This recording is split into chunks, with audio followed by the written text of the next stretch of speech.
Hey guys, so I literally pray to God that He gives me the strength to be able to say what I need to say without crying the whole time. But I do realize I have been trending today, and things have been said about me to all my true supporters and followers.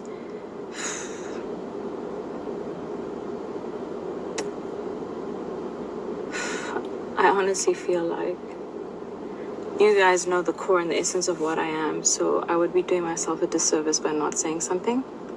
I think probably what I did wrong in the past is brush all of this under the carpet and not say anything, just because I don't like drama. I'm a peaceful person. I prefer to focus on my own things, but I'm different. I've grown, and I think I'm a really strong woman, and I believe other women should never, ever, ever, ever, ever let another man step on the name you've built so, you've worked so hard to build.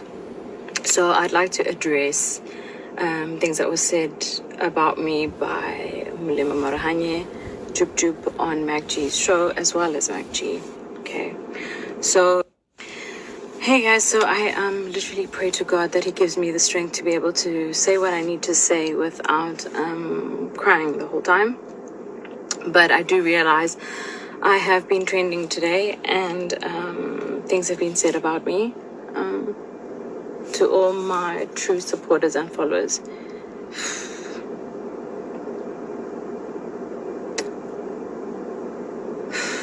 I honestly feel like you guys know the core and the essence of what I am, so I would be doing myself a disservice by not saying something. I think probably what I did wrong in the past is brush all of this under the carpet and not say anything, just because I don't like drama. I'm a peaceful person. I prefer to focus on my own things, but I'm different. I've grown, and I think I'm a really strong woman, and I believe other women should never, ever, ever, ever, ever let another man step on the name you've built so, you've worked so hard to build. So I'd like to address things that were said about me by Mulema Marahanye, Jup Jup on Mac G's show, as well as Mac G. Okay, so there's three things that I mainly want to address. The first was saying that he smashed me. First of all, Mulema, you raped me.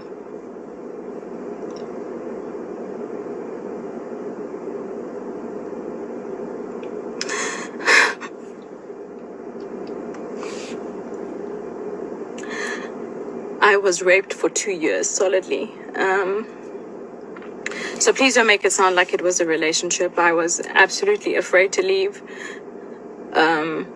Afraid of the power that your mother had in being around you at the time. I was aware of the stifling and sifting of money your mother was doing with Oprah. So, and also what you guys did in terms of Muti and medicine, which you made me believe my life would be at danger if I spoke up. So, no, you didn't smash me. You forcefully opened my legs and forced yourself on me numerous times for 2 years and made me believe I had no way out. In that time, I had an abortion, of course, because there was absolutely no way I would have a child that was forcefully given to me. And the most painful part about all of this is that I was a virgin. And I told him at the time, I had told Jup Jup that I was a virgin, and I planned to be a virgin until the day I got married. And the first time he raped me, the next morning, I had been trying to get hold of my friend the whole night who lives in my building, but the next morning when he eventually did open the door, and he can be a testimony to this, is Richard Lukunku, you know, I came to you because I didn't know what to do, and I came to you crying for help. I was afraid, so afraid. And I'm telling this story because, you know what, I genuinely believe that God allows certain things to happen. Your journey or the burdens that you face or the things that you go through, they happen for a reason, guys. And I genuinely believe this burst or this thing that's happened is for me to empower other women, to let them know to, one, never accept emotional abuse and rape the way that I did for 2 years straight. And also, if it has happened to you, turn your life into something really, really strong and powerful, which I have done. And I've really tried to mind my own business. But what I will not stand for is for you to degrade my name. I don't understand why you have an interview and you have to speak about me.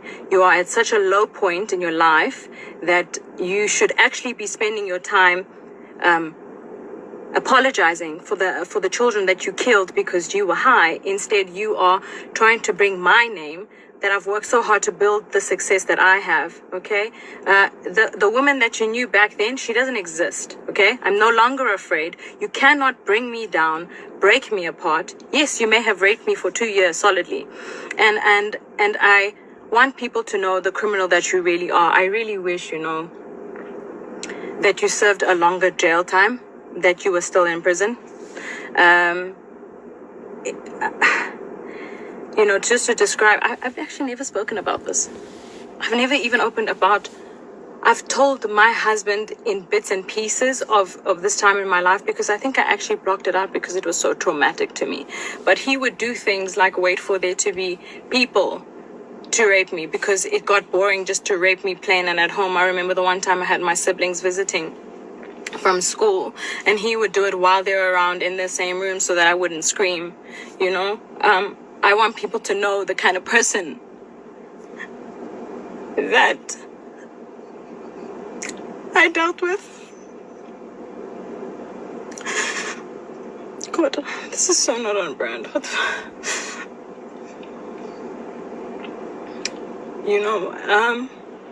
So I will not allow my name to be dragged in the dirt and to have some man speak about me like, you're so smooth, you managed to smash me. You didn't smash me, you raped me. You raped me, and I was still a good enough person. And I never, ever, ever spoke about it. I focused on my own and carried on with my own life. But what I will not do is let you destroy my name. I wrote a few notes so that I don't forget everything. And the other thing that you said is I left you because I saw a picture with Kelly. I just want people to know that I left because he tried to kill me. He suffocated me. He literally suffocated me. And I remember that day so vividly. It was like I prayed to God for the strength to kick him off, which I did. He had locked all the doors. He would lock me in the house sometimes, take my car, monitor my movements. I was in varsity at the time. I would not always be allowed to have my own car. I wouldn't be allowed certain friends.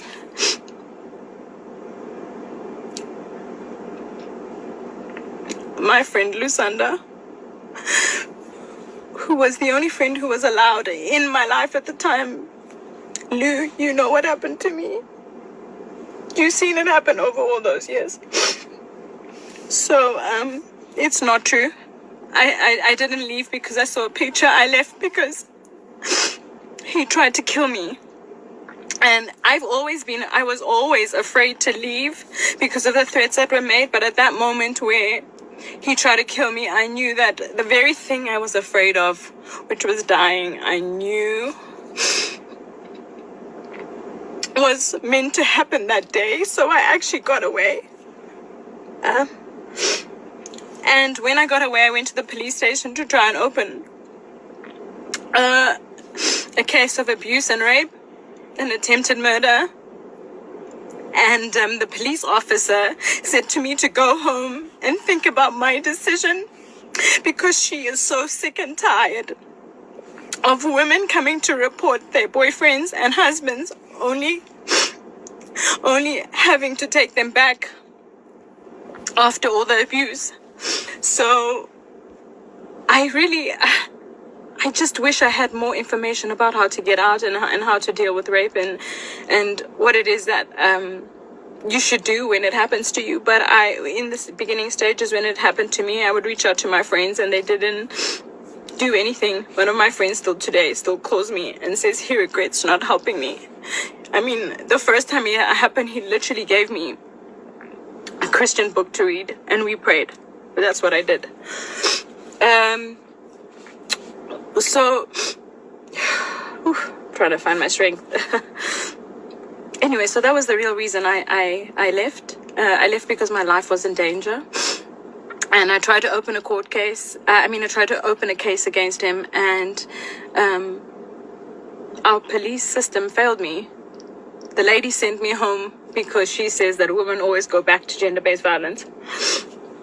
I don't speak about these things publicly, but if you know me and you follow me, you will know that with my skincare business, during Women's Month, we donated money to Future Females to help build homes for gender-based violence for women.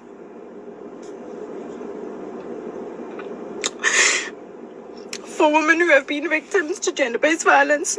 This is a cause I am extremely passionate about. And it's enough. My name will not be destroyed by a man ever again. The other thing that I would like to address, sorry, my phone cut, is saying that I specifically came to visit Mulemo in prison on some personal visit. All right, so DJ Spoo, actually, I do a lot of charity work. DJ Spoo called me and said, would I be keen to do some charity work? There are some prisoners in the cells who have decided to change their lives around, who have been studying, and they're having a graduation. So I actually went there for a charity event. I had no idea that Mulemo was one of the criminals locked up in that very prison. I had no idea he would be there. I had no idea there would be media there. I went there for a charity event, and in fear, I panicked. He asked for a photo. I took the photo and did my best to smile. But I did not go there to visit him. So, speaking in public, telling people that I came there to come and have a personal visit is not true. And the other thing I want to say is one of his close friends had reached out to me because there was a funeral, and he said to me, Amanda, hey, we haven't heard from you in a long time. You know, what happened to you? And I said, well, to be blatantly honest, your friend has been raping me. I endured rape for 2 years, so I don't ever want to see him again. And he said, why didn't you say something? Because we've had so many out-of-court settlements for him doing similar things to different women. So, Mac G, Mulemo, Marahanyo, Jub, both of you, for the fact that you, especially Mac G, you find gratification of not verifying facts for your own personal gain and financial standing, when you could potentially be destroying people emotionally, not knowing what they have been through. I urge any woman who have been abused, raped by both Magji or Mulemo to come forward. And Kelly Kumala, I just want to say, I believe you. And I think you're an incredible mom. I don't need to know the details because I endured the trauma myself. And I know you probably fought to be alive too. So, any woman who've endured any abuse from Magji, from Mulemo Jub, because I genuinely believe that it takes an abuser and someone who condones gender-based violence to have been able to conduct an interview like this and to speak of women in such a manner. It is 2021, guys. It is not okay anymore. Okay, we may have accepted your abuse before. Our parents and grandmothers before us may have accepted it, but this stops here. Okay, I am the example. If there's any of those women who have been abused by these men, I urge you to please DM me, come forward, and we will fight them together, because I'm not afraid anymore. Okay, and evidently they're using my name in their interviews for relevance, because I'm quietly focusing on my career, which is very successful at that. God has been so good and gracious to me. But I also believe that God would have not allowed these things to happen to me if there wasn't a purpose and a reason for it. Okay? So if you've gone through this by these men, please reach out to me and we'll fight them. We have a very big problem of gender-based violence in this country. And I think that the change will only start if we start to speak up. It needs to stop, guys. It's not okay. And you need to know that if you have been a victim of this and this has happened to you, you have not done anything wrong. And it is absolutely okay to stand up for yourself. And it doesn't matter what anybody thinks. And don't worry, my biggest thing was, would people believe me? And that was my biggest thing. And the second thing was, would it affect my work? You know, as a female, I genuinely believe we're always fighting double time against the opportunities that men have. So I didn't want to create any problems for myself. I just wanted to make sure that I was successful at all costs. And although that's what I may have wanted, I realized that putting this, I literally stored this under a rug and I hoped that I would forget about it, but I never dealt with it. And listening to a podcast like that, having it played back to me, I cannot believe that somebody would fabricate that amount of lies. Malemo, I don't know. Obviously, I know why. This is for clout. He has my attention. You wanted my attention. You got it. But this time, you're getting my attention, and I'm fighting for every single person who has been abused, harassed, and raped. It stops here. It stops now. You no longer have to accept this. And MacG, you will no longer use a female's name for your financial game. Your publicity of your podcast is not more important than the safety of our women. Okay, the change starts with us. If we don't protect our women, which you two have both done a terrible job at doing, I'm going to change that narrative. Okay, it stops here. It stops now. I'm actually really proud of myself for speaking up about this and telling my story. For years, I was traumatized. I remember literal flashbacks of my younger sister and I literally running away from the house because we were afraid. We were afraid of what would happen to us. And now I'm in such a position where I'm empowered, I'm strong, and I know that God is in control. I'm not afraid of you. And it's wrong what you did. You took the virginity of a woman who was saving herself for marriage. Not once, but you continuously raped me for 2 years. My spirit almost died. I almost died. I tried to kill myself twice because of what you did. But you know what? I'm so grateful. I don't regret anything that has happened to me. I think I've come out stronger. A lot of people ask me how come I'm able to keep going that much more. Why it is I'm so resilient and so strong. And this is it. This is the proof. When you've gone through so much and you still choose to overcome, like, I'm in a place where I'm fearless. I'm not afraid of you, okay? And I will take you up to court legally for defamation of character, both MacG and Troop Troop. It is not okay for you to drag my name in the dirt, that you guys need to be relevant for whatever reasons in your career, okay? I will meet you in court, and any women who have been harassed, raped, and abused by these two men, I have your back. Kelly, this is including you. If you guys needed just a little bit of more support to fight these people, I got you. It stops here. This is rubbish, okay? The change starts with us and we are the change. I love you guys so much. Really. All of you that have been such an important part of my journey and my career, and it's been an amazing opportunity to grow with you, and I think it's important that I share this with you. So yeah, I'm standing for change, and I will fight this, and you will not drag my name that I've worked so hard to build.